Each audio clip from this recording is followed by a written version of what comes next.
Hello, my name's James Hughes, Chief Market Analyst here at Scope Markets, and this is your daily briefing on Wednesday, the 10th of June. Following on from strong rallies across a number of markets globally, indices took a turn yesterday.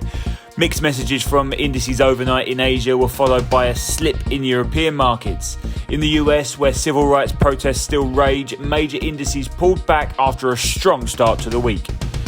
There has been scepticism over the strength of the market rally, with many analysts betting on a much worse performance from global stocks during the pandemic. It's been the improving economic picture as well as the continued easing of lockdowns around the world that has led to the extended upside. However, the prospect of government and central bank stimulus being readily available for many months and even years to come is also a huge factor. Today we'll see the FOMC meeting later this evening, which could well be pivotal in deciding whether markets continue the rally. The Fed has thrown an unprecedented amount of stimulus at the US economy over the last 3 months, and the chairman, Jerome Powell, says he will impact the direction of global markets for a long time to come.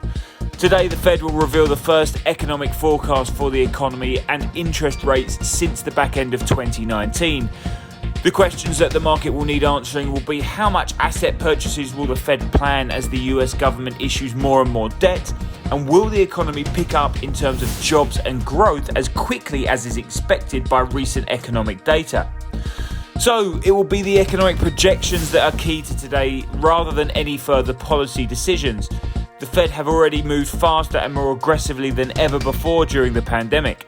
The question is whether we hear caution from the Fed or whether Jerome Powell is as optimistic as many investors who have bought into the US stock market rally, pushing the Nasdaq back past 10,000 and the S&P 500 to wipe out all of its pandemic losses. There will also be a focus into the oil price as oil price continues to rally, currently trading at around $38 a barrel. The news earlier in the week that OPEC Plus had agreed to extend its oil output program has seen markets push that little bit higher, but again there is still skepticism over just how fast demand will pick up to pre-pandemic levels.